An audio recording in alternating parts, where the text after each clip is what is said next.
Pernah kepikiran gak sih gimana caranya negara kita yang isinya ribuan pulau, ratusan suku, dengan bahasa yang beda-beda, kok bisa jadi satu? Nah, ini dia cerita luar biasa tentang bagaimana Indonesia dari yang tadinya cuma sekumpulan wilayah jajahan, akhirnya berhasil membentuk jati dirinya sebagai sebuah bangsa.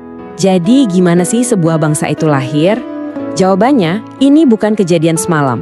Sama sekali bukan. Ini adalah sebuah proses yang panjang, yang penuh dengan penderitaan, penuh harapan, dan jujur aja penuh dengan ironi sejarah. Dan semua itu selalu berawal dari satu percikan api kecil.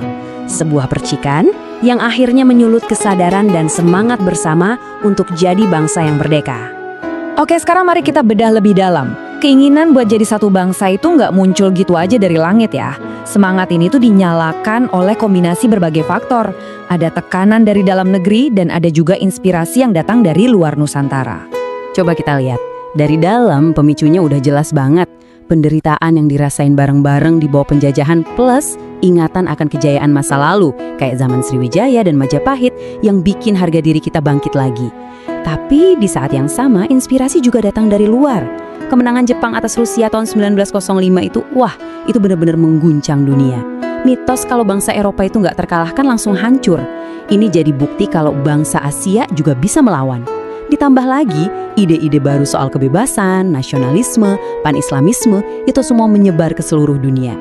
Dan yang paling ironis, salah satu pemicu terkuat justru datang dari penjajahnya sendiri. Pemerintah kolonial Belanda waktu itu ngenalin yang namanya politik etis atau politik balas budi. Ada 3 program utamanya, edukasi, irigasi, dan transmigrasi. Kelihatannya sih tujuannya mulia ya untuk memajukan kaum pribumi. Tapi pada kenyataannya, kebijakan ini justru jadi senjata makan tuan. Nah, ini dia paradoksnya.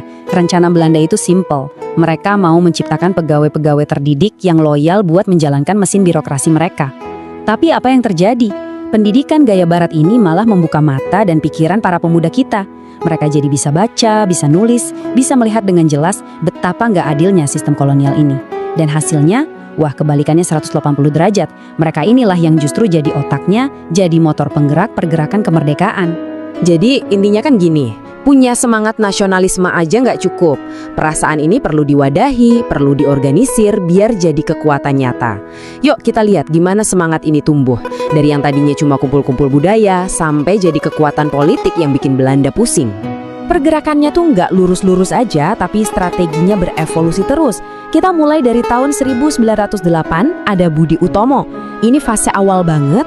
Gerakannya masih halus, fokusnya kebudayaan dan pendidikan, dan sasarannya kaum priayi Jawa. Terus muncul Sarekat Islam. Nah ini beda, mereka berhasil mengumpulkan massa yang jauh lebih banyak dengan mengangkat isu agama dan ekonomi yang lebih dekat ke rakyat. Memasuki tahun 1920-an, suasananya makin panas, gerakannya jadi radikal. Partai kayak PNI dan PKI udah nggak main-main lagi, mereka terang-terangan menuntut merdeka penuh. Tentu aja Belanda ngebales dengan keras, banyak pemimpin ditangkap. Akhirnya di tahun 1930-an, strateginya terpaksa berubah jadi lebih moderat, mencoba berjuang dari dalam sistem kolonial. Tapi dari semua pasang surut itu ada satu momen puncak yang mengubah segalanya. Tahun 1928, Sumpah Pemuda. Ini momen yang magis. Untuk pertama kalinya, bayangin deh, pemuda-pemuda dari Jawa, Sunda, Batak, Ambon, dari seluruh penjuru Nusantara, mereka secara sadar bilang, kita ini satu. Satu tanah air, satu bangsa, dan satu bahasa persatuan, Indonesia. Ini adalah titik balik yang gak bisa ditawar-tawar lagi. Nah, di tengah perjuangan yang sedang mencari bentuk, datanglah pemain baru yang mengubah total peta permainan. Babak selanjutnya dalam cerita kita adalah pendudukan Jepang selama Perang Dunia Kedua. Sebuah masa penderitaan yang luar biasa, tapi secara nggak terduga juga membuka sebuah peluang. Jepang ini benar-benar kayak pedang bermata dua. Di satu sisi gelapnya, mereka penindas yang super brutal. Kerja paksa Romusha itu bikin jutaan orang sengsara, dan mereka ngeruk sumber daya alam kita lebih parah dari Belanda. Tapi, di sisi lain, secara nggak sengaja, mereka ini jadi guru. Mereka melarang total bahasa Belanda, dan malah mewajibkan pemakaian bahasa Indonesia. Ini justru mempercepat penyatuan bahasa kita. Nggak cuma itu, mereka juga ngasih pelatihan militer ke para pemuda lewat peta, yang nantinya jadi cikal bakal Tentara Nasional Indonesia. Jadi semua perjuangan puluhan tahun ini Dampaknya itu jauh lebih dalam dari sekedar memproklamasikan kemerdekaan. Perjuangan ini secara fundamental, secara permanen, telah mengubah seluruh struktur masyarakat di Nusantara. Coba kita lihat perubahannya yang luar biasa ini. Pertama, soal identitas. Dulu orang mikirnya, saya orang Jawa, saya orang Batak, saya orang Bugis. Setelah pergerakan ini, muncul sebuah identitas baru di atas itu semua. Saya orang Indonesia. Terus politik. Dari yang tadinya cuma rakyat jajahan di bawah Raja dan Belanda, mereka berubah jadi pemain politik yang punya suara. Soal bahasa, dari ratusan bahasa daerah, bahasa Indonesia naik kelas jadi bahasa pemersatu. Dan terakhir, ekonomi. Pelan-pelan kita bergeser dari masyarakat petani subsisten menjadi bagian dari ekonomi dunia. Ini adalah perubahan total. Semua ini pada akhirnya membawa kita ke satu pertanyaan terakhir yang cukup provokatif.